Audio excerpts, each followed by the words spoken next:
In this video, I'll show you how to remove any pet stain from carpet in 2 steps or less, whether it's urine, feces, or vomit. In the first step, I'm going to use a cleaning agent to clean the soiled area. I'll show you what cleaning agent works best for biological messes, and I'll show you how to use it.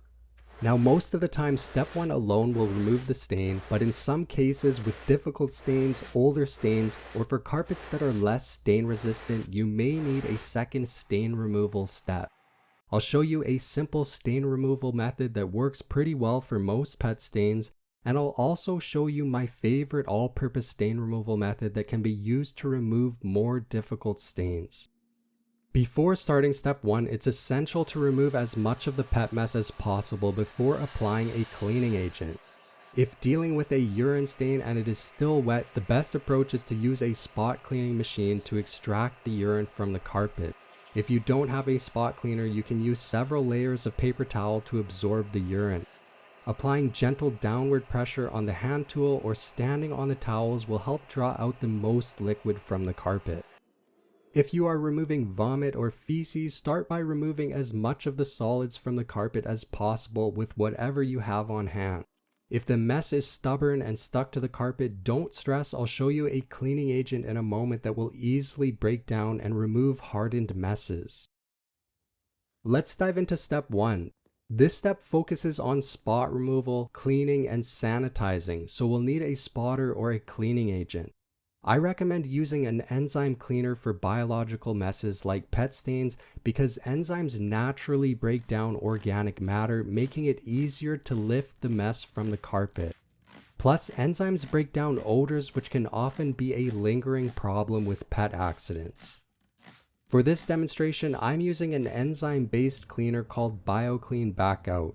The instructions are simple: saturate the affected area, let it sit for at least 5 minutes, and then blot it up with a rag. While following the instructions works well, and you can do it that way, but I prefer using this product with a carpet spot extractor. The extractor's suction power will pull out more contaminants from the carpet, boosting the cleaning effectiveness. Plus, it allows us to rinse the cleaning agent out of the carpet. With this urine stain, I've saturated the soiled area with the enzyme cleaner, and I'm going to allow it to dwell for 15 minutes. Think of enzymes like a digestive system. You'll need to give them some time to do their job and break down the pet stain. After 15 minutes, a towel can be used to blot the area and soak up the stain, or for a more thorough clean, you can use a carpet spot extractor to flush the urine and rinse the cleaning agent from the carpet. Now, anytime I'm using a carpet spot extractor, I'll always fill the solution tank with only water. I'll always apply the cleaning agent using a spray bottle and then rinse with only water in the carpet cleaning machine.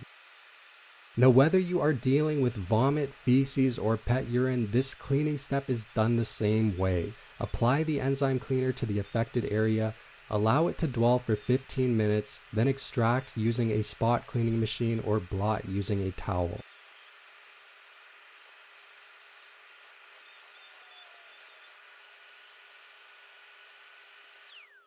The only thing I would do differently when removing feces or vomit messes is I would add a little agitation to help remove any solids from the surface of the carpet. Agitation can simply be done with a soft brush. When using a brush on carpet, we want to brush in one direction at a time, just like we are brushing our hair. Never brush back and forth like this, as it will fray the carpet tufts and may damage the appearance of the carpet. So that pretty much covers step 1, which was our spot removal or our cleaning step. The second step I'm going to cover is stain removal. Most of the time, if you catch a stain pretty early, you'll be able to remove it with step 1 alone. So stain removal is all about breaking down pigments. Urine, feces, vomit, they all have a variety of pigments in them that give them their color.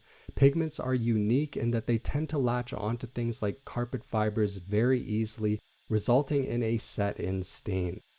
So let's take a look at urine as an example. Urine is made up of many different molecules and compounds like the ones you see on screen here. Now, on top of all these compounds, urine also contains pigments. The main pigment that makes urine yellow is urochrome. However, urine can also contain other pigments from a pet's diet or even medications.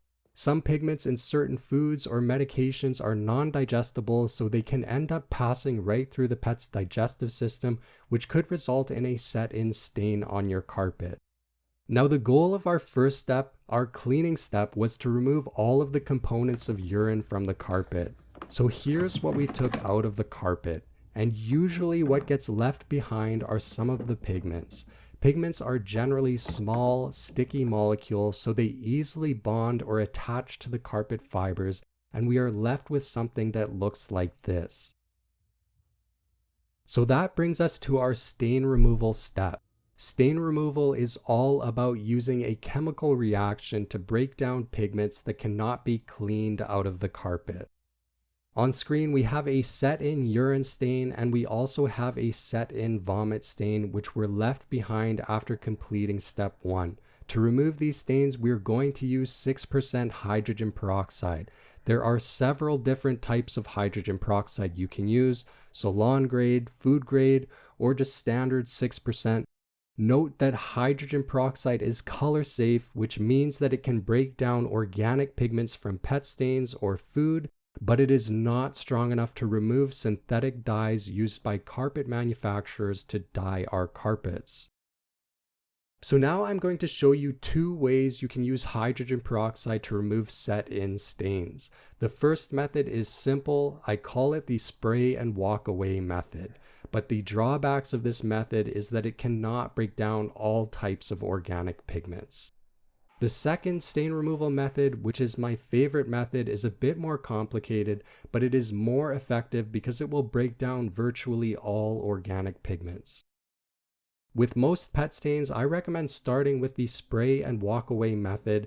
Then if it doesn't work, you can move on to the next level for more difficult stains. Here are the directions for the spray and walk away stain removal method. First of all, before you begin, make sure the carpet is dry or mostly dry after step 1. Then simply saturate the stained area with 6% hydrogen peroxide, walk away, and allow it to dry. As the hydrogen peroxide dries, it will break down into water and oxygen, a process known as hydrogen peroxide decomposition. Hydrogen peroxide decomposition is a chemical reaction that will break down the stain. Now, if you get any hydrogen peroxide on your hands, it can be a little irritating, so make sure you use gloves when working with hydrogen peroxide. Next, I'm going to show you my favorite stain removal method, which is a method that can break down more difficult to remove pigments. I've shown this method in some of my other videos, and it is a great all-purpose stain removal method that can be used to remove many different kinds of set-in stains. So here are the directions. Again, before we begin, make sure the carpet is dry or mostly dry, then saturate the stained area with hydrogen peroxide. Next, we're going to add a few sprays of household ammonia cleaner, maintaining a ratio of about 4 parts hydrogen peroxide to 1 part ammonia. Next, cover the stain with a piece of plastic wrap. Then place a pot on top of the plastic wrap. The pot should be filled halfway with lukewarm water. Then fill the pot the rest of the way with boiling water. We are trying to achieve 70 degrees Celsius water temperature, which is why we are mixing equal parts lukewarm and boiling water. Then cover the pot with a lid and add some towels to insulate the pot to retain the heat. Now all we have to do is wait. You can check the progress every 30 minutes or so, but I ended up leaving mine for an hour before checking, and the stains had completely vanished after 1 hour. As soon as the stains are gone, you can use some towels to absorb the hydrogen peroxide and ammonia. Hydrogen peroxide and ammonia completely evaporate, so they don't have to be rinsed after using. Since I have a spot cleaning machine, I'm going to use it to flush the hydrogen peroxide and ammonia out of the carpet with water. Now that's mostly it for this video, but before I wrap up, I want to mention something else about vomit stains. Nowadays, many pet food manufacturers are adding turmeric to their products. Turmeric contains a pigment called curcumin, which is a bright yellow pigment, and it happens to be one of the most difficult to remove organic pigments. If you are dealing with a pet vomit stain and your pet has turmeric in their diet, the methods outlined in this video may not be enough to fully remove the stain. If this is your situation, I would still start with step 1 and 2 of this video. Then if that doesn't work, please refer to my turmeric stain video where I'll show you how to use an advanced oxidation stain removal method to break down curcumin pigments. So that's how to remove any pet stain from carpet in 2 steps or less. Remember to try and remove the stains as soon as they happen. Usually, if you can get to a stain right away, step 1 alone will remove it no problem. I hope this video helped make pet stain removal a bit easier for you. If you found it useful, be sure to give it a like and subscribe. Thanks for watching, and I'll see you in the next video.